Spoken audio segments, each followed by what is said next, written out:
Okay. I'm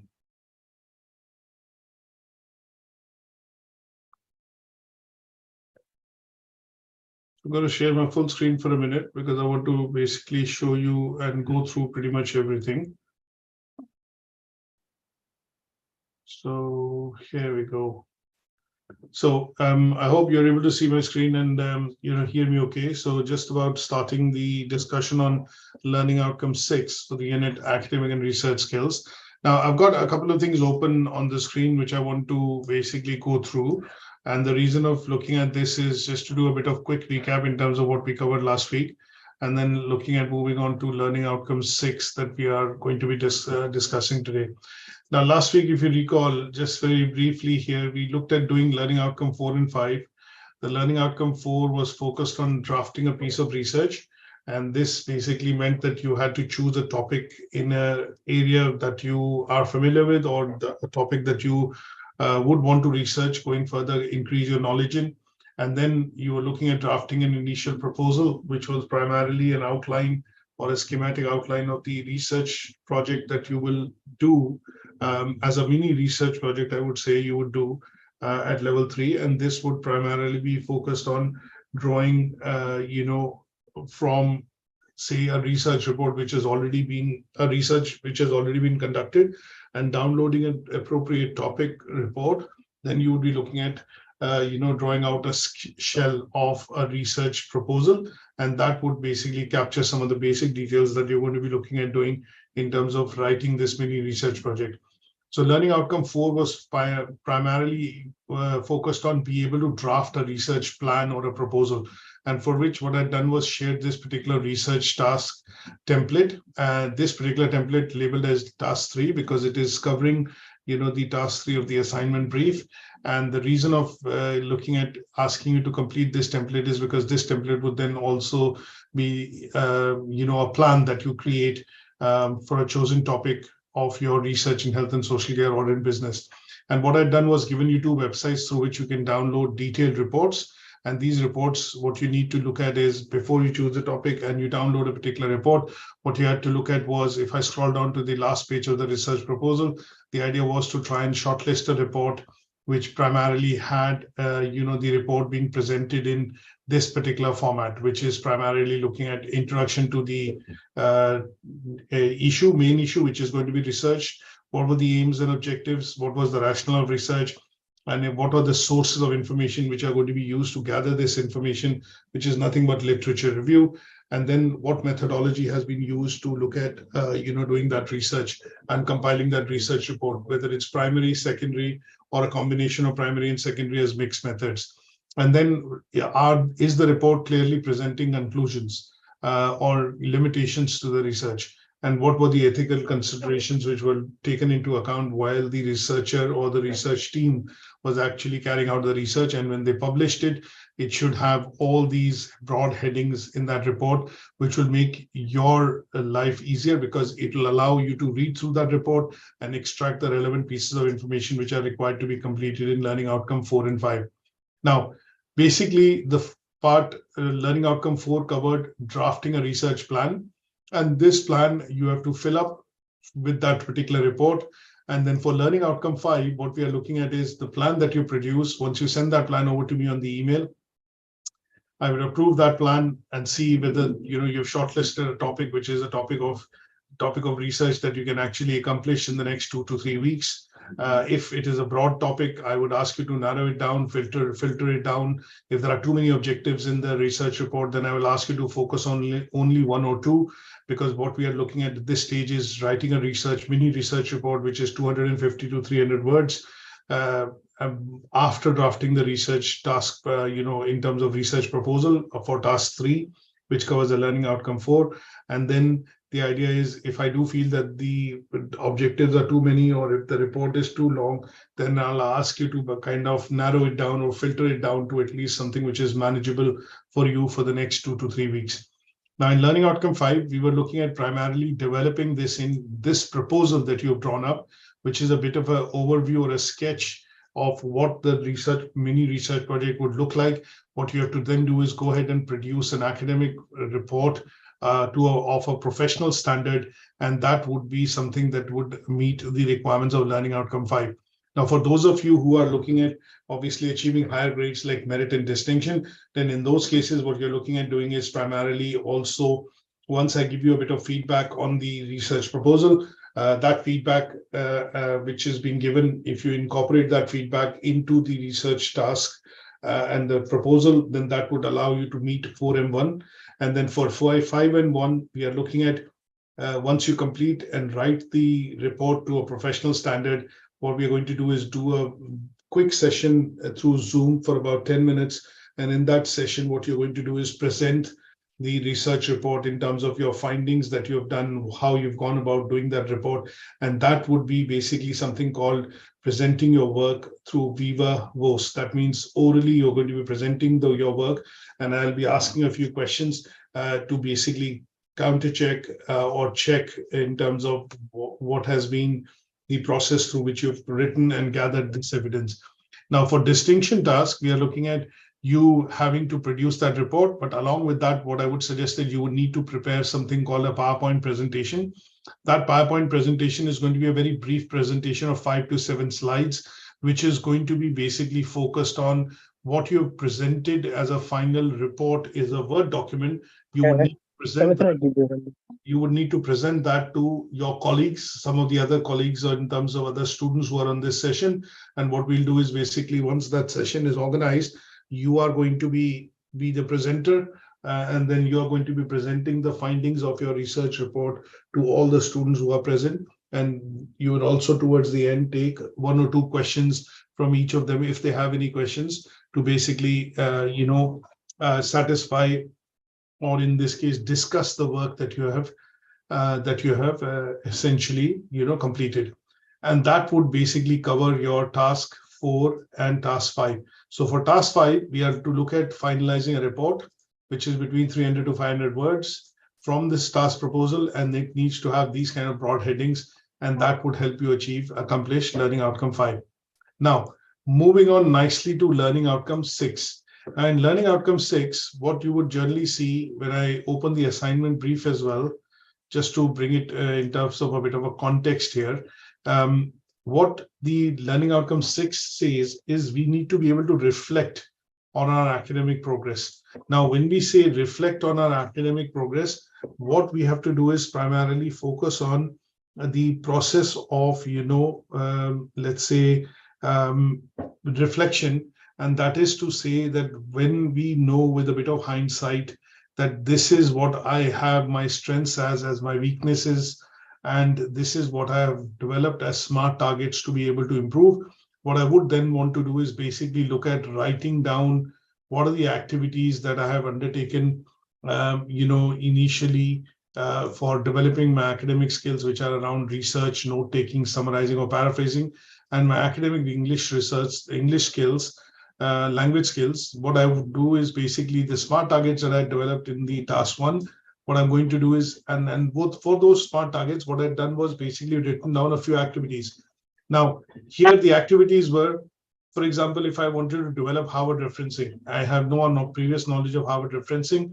I want to develop Harvard referencing. So some of the activities that you would have written down in your smart targets would have been things like, I would watch a presentation on Harvard referencing. I would go through a video tutorial on Harvard referencing. I would learn to use cite, say, for example, learn to research and get hold of 1 or 2 key sites, which will help me in doing, reference generation. And what I would also then do is basically try and, perfect or basically practice the techniques of paraphrasing and direct use of direct quotes, which will allow me to understand how Harvard referencing is put into use when I'm writing academic documents or academic reports.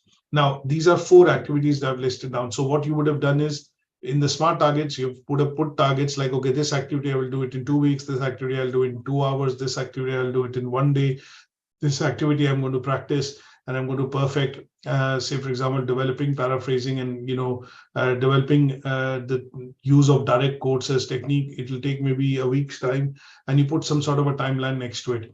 Now, once you've looked at these activities and the timelines have elapsed, what we need to be able to do then is do a bit of reflection. And that reflection is essentially covered in our task 4, which basically focuses on what we drew up as, let's say, when we did our SWOT analysis in terms of strengths and weaknesses. They were focused around research areas, English language skills, academic writing skills, and referencing skills. So what we would have done is focus on those activities to see whether I've been able to complete those activities. And if I've completed those activities, how far I have been successful in achieving the objectives which were set for taking those activities. Have I learned Harvard referencing now? Am I able to write academically by referencing or paraphrasing? Yes or no? And these are the bits that you will review in your learning outcome 6. And this is review that is going to be carried out, which is primarily for your personal development plan. And the reason why you would do this particular bit is because when we look at the process of reflection, the process of reflection for a student helps describe how they have learned, what they have learned, how things have changed from what they have learned, and how it would help them essentially do some of these things in the future in a much better and improved fashion, so that you are able to then say that I have perfect, or you might say that I can do Harvard referencing using both direct quotes and paraphrasing. I have a B2 or a C1 level of advanced level of English, and you would be able to say that, okay, some of the skills that I've developed is primarily because I have done trainings. I've done, say for example, undertaken certain activities, and these activities and trainings have helped me perfect those techniques, and that as a result are now my strength areas or my skills that I can use going forward. So in this case, the PDP plan, the personal development plan that we created in 1M1 has to be reviewed in 6.1 and 6.2.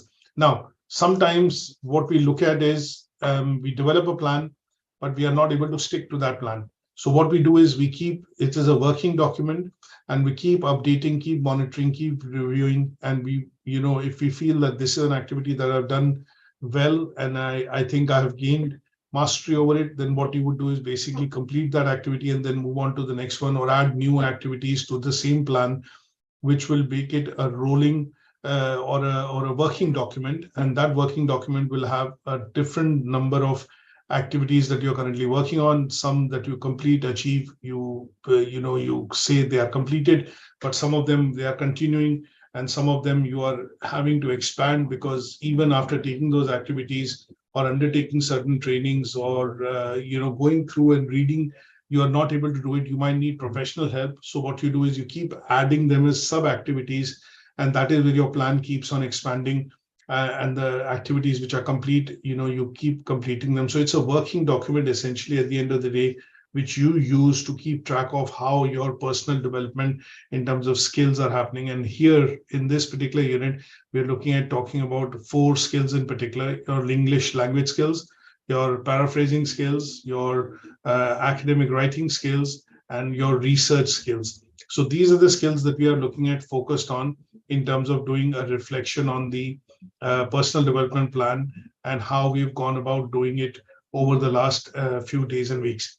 Now, the reason why I brought this assignment brief into the context is because here in the assignment brief, ATHE has given us a bit of an idea how you would have this as a template.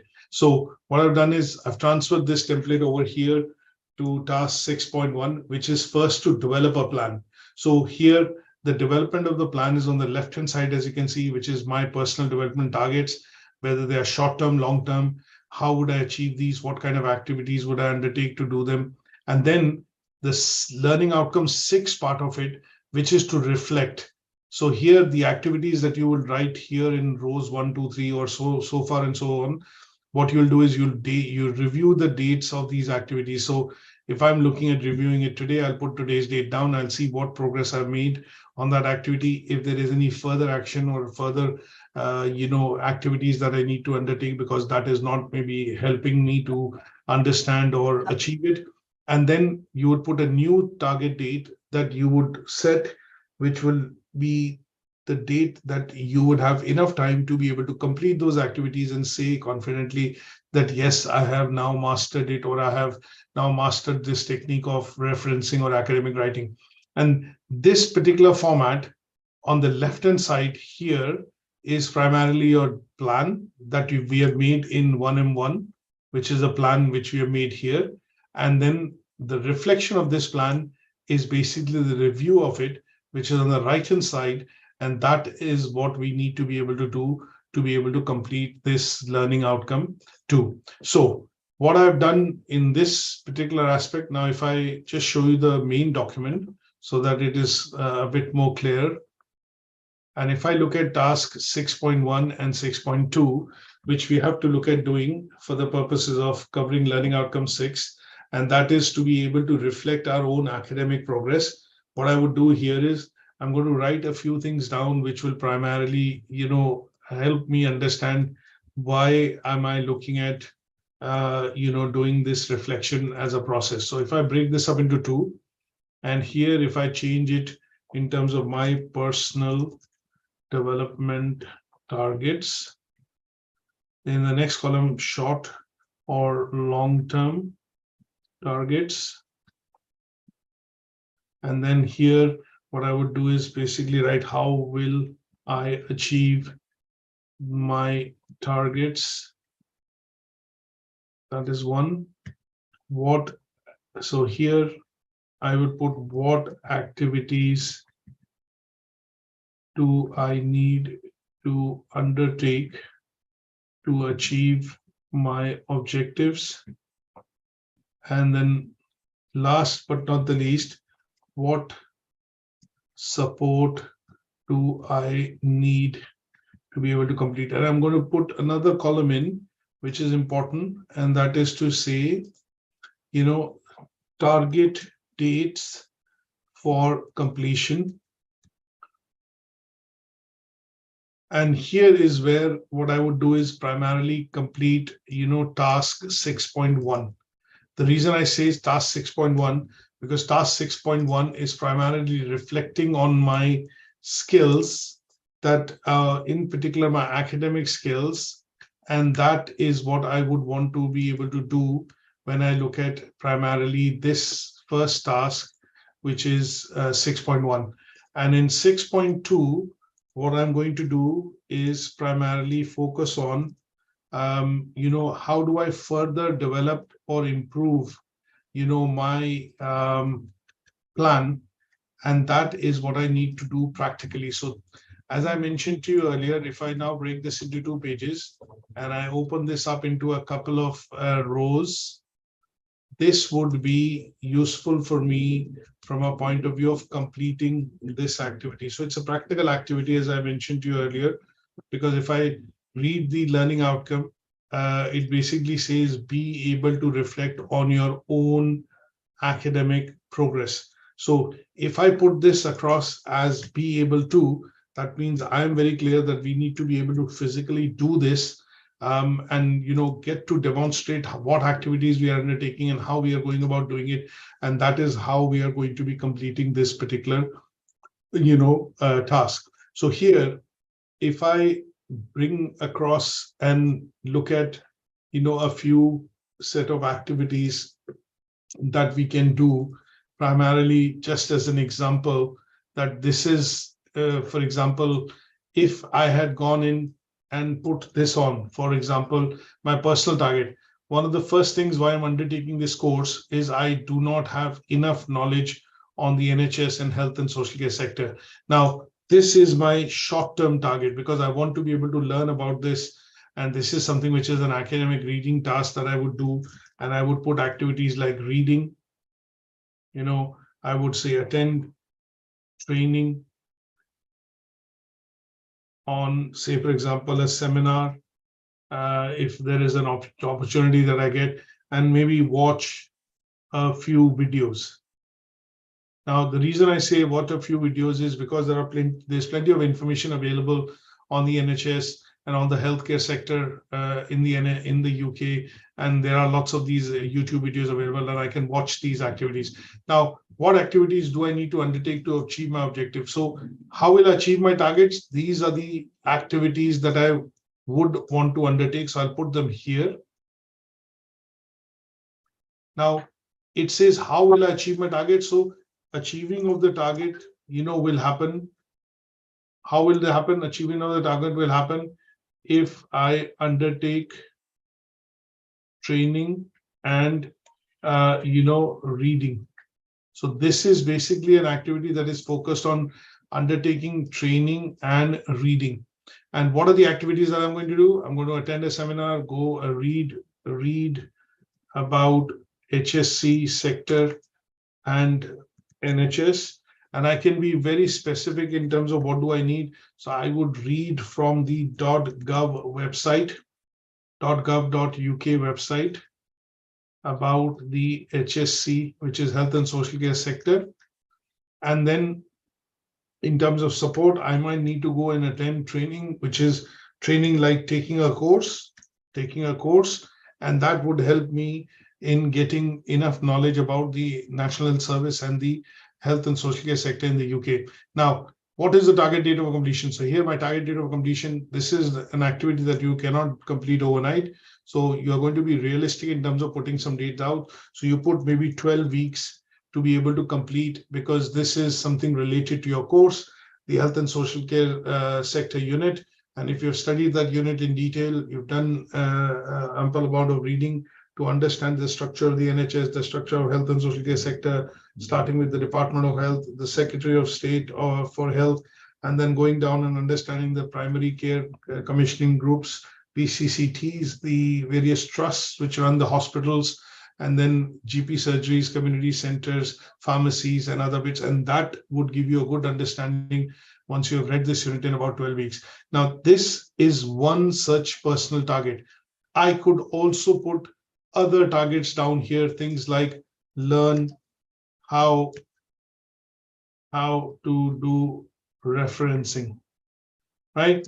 Now, one thing which you have to keep in mind is we are looking at focusing on 4 skills. 4 skills here. If I write 4 skills, so 4 skills, one is referencing, English skills, we are looking at academic writing, and research skills, right? So if you're looking at these 4 skills, what we need to be able to do is list down activities which are related to these 4 skills only. So referencing is one of them. Again, this is a short-term skill that you need because you need to be able to develop the technique of understanding referencing and what you are working at achieving, Harvard referencing skills in particular. Now, what are the activities that you will undertake? So, for example, you will use a site generator. You might read a presentation, and you will practice paraphrasing, and you would also practice use of direct quotes to reference work in academically written reports or essays. So these activities would allow you to master the art of Harvard referencing. You might also put down an activity, practice the use of Harvard referencing using Microsoft Word, because there's a way that you can learn referencing here on the top. So if I click on referencing, there's Harvard referencing available, and I can go in and insert citations, develop referencing techniques by learning how to reference on Word as well. So, and what support would you need? So here's some part of the support is, it is self-driven activities, because these activities you're going to do and carry out yourself. You may also take help from the tutor to understand the basics of how to reference in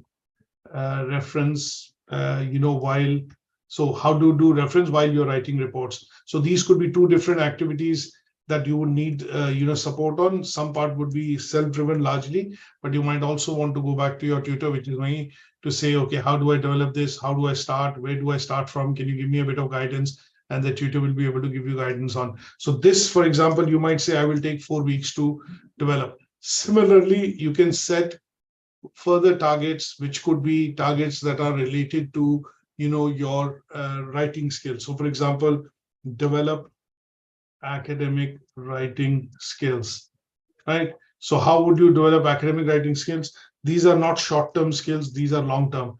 You will not be able to perfectly write or start being able to academically write perfect essays from day one. It will take 3, 6, 9 months, 12 months to develop these skills. And here, how will you achieve your target? Here you're looking at writing 4 academic assignments during the study of the level 3 diploma course. So as you can see, the level 3 diploma course you might complete in 16 to 20 weeks. So here what you're looking at doing is setting a longer target, a long-term target, to basically say that this is how I will be going to develop my skills, and these are the targets that you're going to set. And then what you have to do is list down the activities. So activities would be to start with writing using paraphrasing. So I will write my assignments initially using paraphrasing techniques. And this essentially would be the first activity you would do, because at the end of it, you will create a list of bibliography, not references, because you're putting down the sources from which you're taking the information. But the information that you're taking, because you're rewriting that information in your own words, then in that case, what you're doing is you're going to be producing a bibliography list, not a reference list. And then similarly, what support you would need. So you're going to be looking at writing, here the support would be taking feedback from the tutor on, my essays or reports, to check if this is something that you're doing accurately, doing correctly. And that is where you'll be looking at taking support from your tutor. Now, these are some of the activities that you can actually write as a part of your task 6.1, because they would allow you essentially to, let's say, look at completing and creating a table, which would basically be a reflection on what your academic writing skills are, or what your research skills are. How would you go about, developing these skills, whether they are short-term, long-term, and you're defining the time period in which you'll be able to do these skills. Now, the second part of the exercise is basically, this is what we have planned right now. What we want to be able to do is, and see if now this is something that I've achieved or not. So the second part is, the second part of this was, why did I need to look at developing these skills? And if I have not been able to develop these skills, what are the further activities or planning that I need to do to be able to master these, skills? So here, what do I want, or why do I need to learn, and why? You need to mention it here. And say, for example, if I put this Harvard referencing skills. Now, why do you think you need these skills? Why do you think you need to develop these skills at level 3? And why is it that you are studying this at level 3?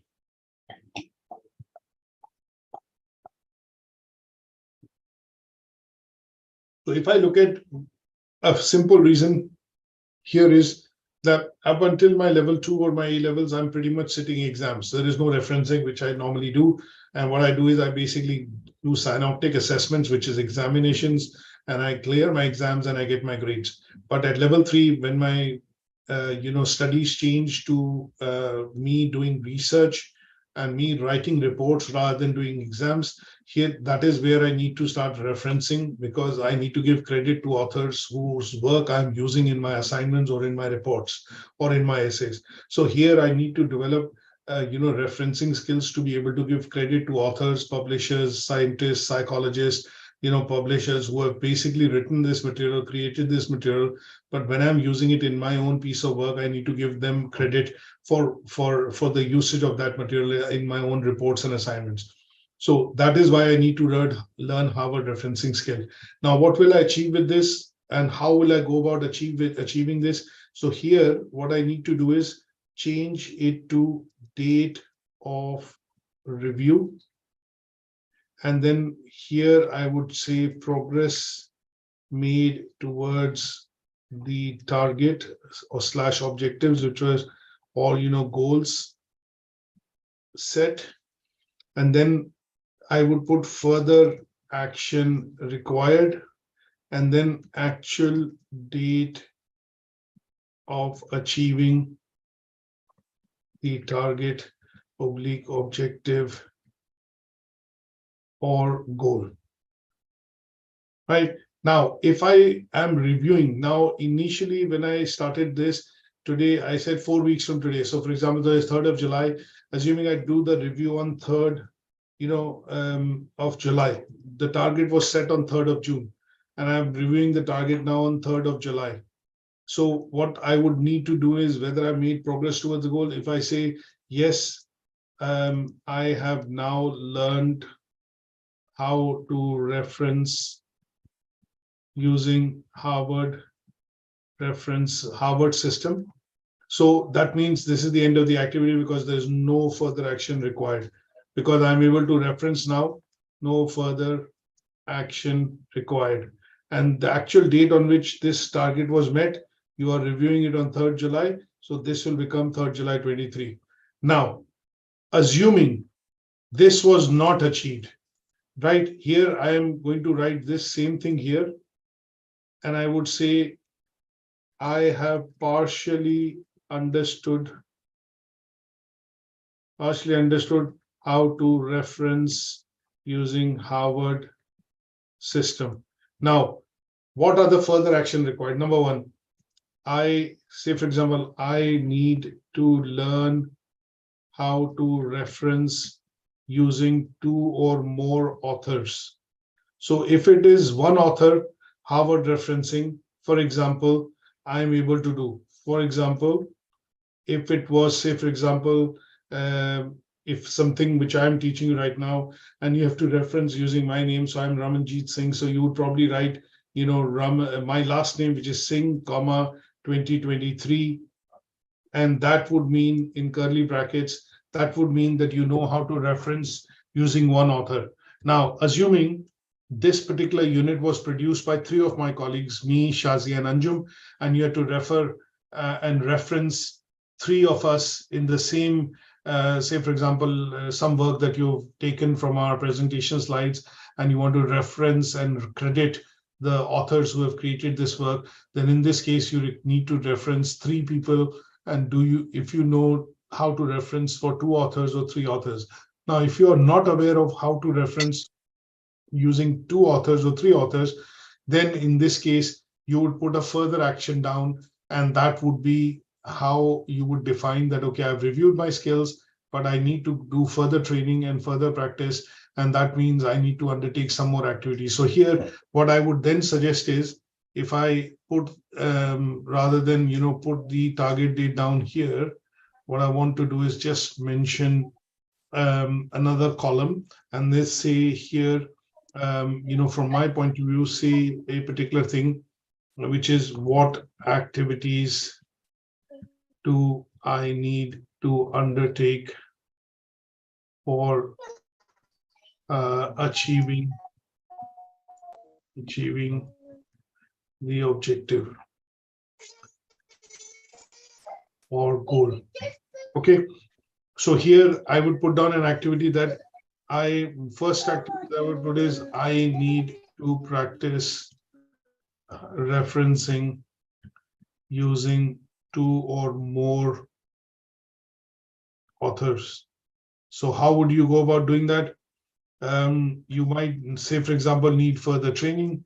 You might need further reading or watching a video in terms of how to do it, learn the technique, and these are further activities that you are undertaking. And then here is where you are also writing what is the date that you're going to review this activity after doing these activities, after carrying out these tasks, whether you've been able to, develop the technique to now reference with 2 or more authors. So here you might say that I will put down another 4 weeks, and I would review this on 3rd of August 2023. So this is a further action plan that you are developing to be able to, forward your, development to the achievement of goals. So here, when it says develop action plan for further improvement, you've reviewed your previous plan, which is given here. And then what you've done is you've reviewed it here, but what you've done, you've also felt is that I have not been able to completely master or achieve those skills. And as a result, I have to put some more activities into my plan so that I will be able to master it or achieve it fully. And then you put a new review date that you're going to review this plan on. So this particular bit that you complete as a table is going to be, looking at task 6.2, which says develop action plan for further improvement. Is that okay? Is that clear? Any questions on this so far? Any questions? Anybody?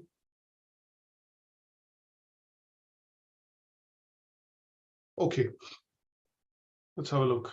Okay, no worries. So what I will now do is let's switch over to the presentation to briefly go through the learning outcome from a point of view of some slides. So this particular template that I've just completed, 6.1 and 6.2, what I need to do is, can I ask you to mute yourself if you're not asking any questions, Alina, at the background? Yeah. So what I would do is basically to what we've discussed, and I will put this, template down in the WhatsApp group so that you have it for your usage when you do the assignment. And the other bit that would be also is that this would be available primarily on Moodle as well, which is already there. Now, on the presentation, just briefly looking at what we've discussed. So the learning outcome 6 talks about being able to reflect on your own academic progress. Now, why do we need to look at, our own academic progress? This is something which is as a question you need to ask, generally speaking, that why do you need to reflect on, why do you need to reflect? So if a general question is asked to you, why do we need to reflect, on any activity or reflect on what we do as an activity on ourselves? Why is that we do or carry out this process of what is called self-reflection? In this case, we are doing it on the academic progress. That means related to referencing English skills, academic writing skills, research skills. But in general, can you think of why do you think you need to do reflection on what you're doing? Or why do we sometimes carry out the process of what is called self-reflection?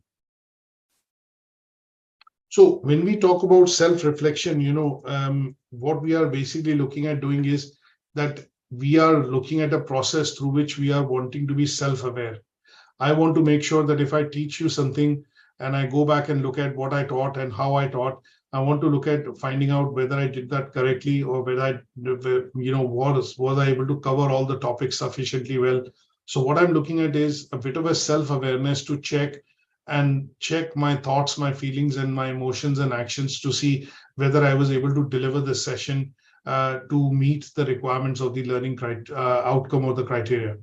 And through this practice of self-reflection, what we do is we are able to look at ourselves, and we look at ourselves from a point of view of understanding whether we are doing things correctly, whether we are doing things incorrectly, and if we are doing it incorrectly, then how do we go about correcting ourselves so that we have a sense of, some sort of a sense of normality or some sort of a sense of productivity to say that these are things that I do and these are things that I do well. And these are things which help me build a positive momentum or a confidence about myself. So when we talk about, self-reflection, there are lots of benefits of it. And that is why when we develop activities or when we need to pick up skills, we always develop it using what is called a personal development plan. That means we have a plan in place, whether it's a plan that you have in your mind, whether it's a plan that you have a written plan. But generally speaking, this plan tends to be a written plan when you are at your place of work, because this plan, if it is only reviewed and monitored by you, it is a personal development plan. But if it's a plan which is reviewed by your supervisor, by your boss, by your manager, then it becomes, and if it is done at your place of work, then this slightly changes the name to CPD, Career Professional Development Plan. So at the end of the year, when you have your appraisals, you also have a CPD review, which is called the Career Professional Development Review. And your manager would list down a set of activities to say, these are the things that you do well, these are the things that you don't do well, these are the things in which you need training, these are the areas that you need to develop. And these are then put into a plan which the organization and HR and your manager will follow through on, including yourself. And then this plan becomes what is called a CPD, or a Career Professional Development Plan. Now, there are lots of benefits of doing and maintaining and having this as a plan, is because this is a learning, this is a process through which it keeps you learning. And when we look at health and social care sector in particular, there are lots of trainings, lots of attending of seminars, training and development events that you go to, because your knowledge and your skills need to be up to date to be able to provide services to the members of public or patients, essentially, when they come for treatment. So training is an essential part, because it helps you keep or it basically helps sharpen your skills, and you have the most up-to-date skills which are required to be able to deliver services to patients in the NHS. Now, reflection is also good because it helps you discover new things about yourself. It helps you understand what are the areas that you're good in, what are the areas that you are not so good in, what are the areas that you need to develop. It also helps develop your own understanding in terms of things that you can excel in, things that you can do well, and things that you want to stay away with because you feel that these are skill areas that you don't have. So it is important for us to look at reflection from a number of ways. And when we look at reflection, we also look at something called CLOBS. We also look at learning about what is called the CLOBS learning cycle. Now, when we talk about CLOBS learning cycle, this was, basically, when we look at this as a theoretical framework, it's a 4-step learning process, which was initially proposed, by a scientist called David Klopp in the early 80s. And he did a lot of experimentation around what are called learning styles. Now, sometimes you must have seen and heard about these learning styles. We also call them VARC. Visual, auditory, kinesthetic, and these styles are important because everybody is different and everybody learns in a particular way. Now, David Klopp, and that is why it's called the CLOBS learning cycle. David Klopp is the scientist, or the person who actually looked at doing a lot of research and study into the learning styles, and he created this learning style model in 1984. Now, this particular framework is also called the CLOBS experiential learning, curve or learning cycle. Now, this is important because this helps us understand how typically you would go through. Whatever's going on down there. How would you typically go through this process of?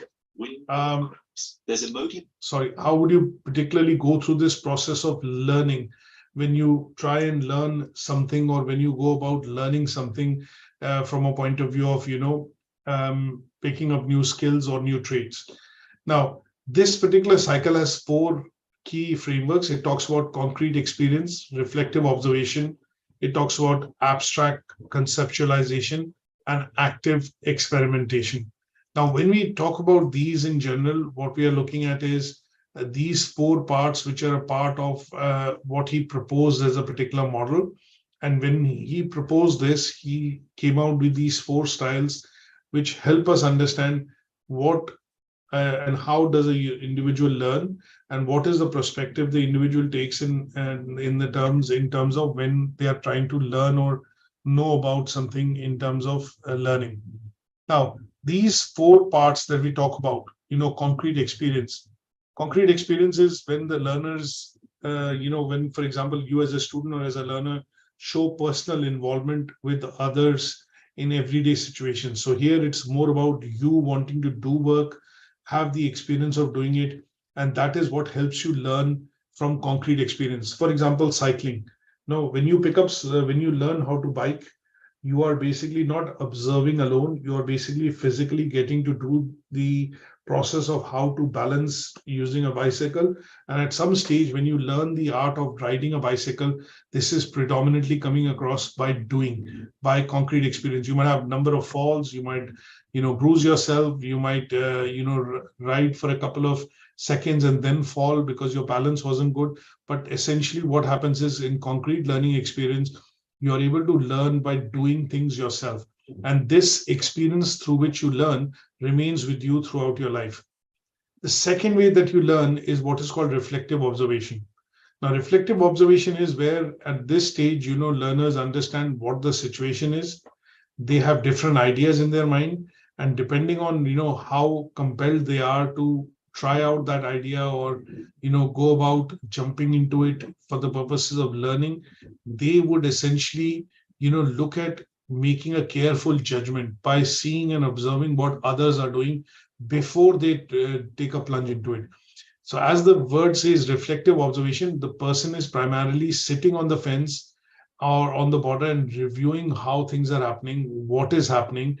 And then at some stage, they're going to put their judgment and ideas into it, reflect on what were the learnings, what were the failures, and then decide to do it. So this particular process through which you learn is going to be called reflective observations. You see others doing it first, then you look at your own thought processes, and then after you're perfected, you think this is the best way to do it, then you go about doing it.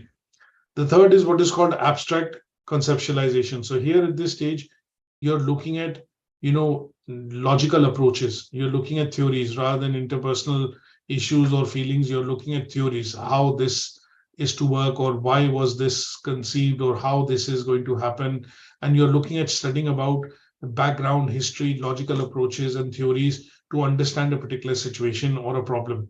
And in this case, what you do is, once you've understood the problem, you would take a very systematic approach of how you would go about learning from that particular situation. And because you're looking at abstract, looking at past data, theories, frameworks, others, what they have done, that is where abstract comes in, because you're actually not present there. You have not actually seen it physically, but you are reading about it and then looking at logical approaches by drawing up ideas and conclusions before you start doing anything. And that approach is called abstract conceptualization.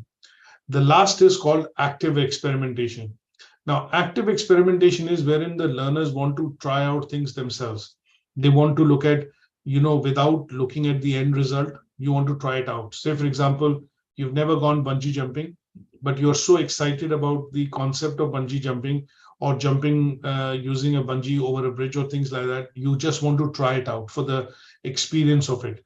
And here, what you're looking at doing is basically experimenting to try out what you've learned, something in terms of only, or seen something only on paper. So here you are keen on active experience by trying out different situations or different types of situations or participating in them. And that would be, rather than just sitting on the fence and observing and others do it, you would jump into it and, obviously try and learn or see things and learn them firsthand. And that process is called active experimentation. Now, this ELT model, as we call it, experiential learning theory, ELT as we call it, is something which is very important because it helped David Klopp in developing what are called learning styles. And because we are looking at reflection, what we want to be able to do at some stages, learn about what we did right, what we did wrong, and how do we look at avoiding these mistakes in the future, which could be related to our behavior, our experience, our perception of things. And, the way we look at things is quite important. And this is a theoretical framework that you need to keep in mind to understand why do we look at the process of self-reflection. And self-reflection is very closely related to how do we learn things and the learning styles. And that is where this particular theoretical framework becomes important. Is that okay? So this is a bit that we need to understand. When we talk about reflection, you would generally see that when we talk about self-reflection, or when we talk about reflection in general and reflection models in general, you would generally see Klopp's learning cycle coming to, being discussed. Klopp's or Gibbs' reflective study cycle coming to, discussion, because these are bits which generally are things that we look at from a point of view of learning and lifelong learning, and that is where we basically put our experience, our learnings into let's say some sort of an evaluative framework. We analyze them so that we are not able to make the same mistakes again, and we are able to learn from them, and that is where reflection as a process becomes important. Is that okay? Any questions on this so far? So this brings us to the end of what is called, our session for Learning Outcomes 6. Now, what I would do is basically make available, two handouts in particular that I feel that you need to go through for Learning Outcome 6. One is going to be the Gibbs reflective cycle, and the other is going to be the Klopp's reflection model or learning curve that is required for you to understand from a theoretical framework point of view. Any questions that you think of? What we are going to do is discuss tomorrow in our assignment discussion session. And if you if you think that you have any that are not understood, then feel free to write them down so that when we discuss the assignment tomorrow, we'll take them up one by one and then discuss it to try and bring this unit to a close. Okay, thanks very much for attending today. And what I'm going to do is just drop this particular handout that we have got, which is the task 6.1 and 6.2, and the one that I've just filled up primarily from a point of view of looking at covering this particular learning outcome, so that you guys have it with you and you can use it later when we do the discussion and the assignment to actually complete some part of this and then submit it as a part of your assignment towards the fulfillment of task 4. So I've dropped this to all of you on WhatsApp as well, and I will catch up with you in the next session tomorrow at 11 to discuss the assignment brief for this particular session. Until then, thanks for joining and take care and bye for now.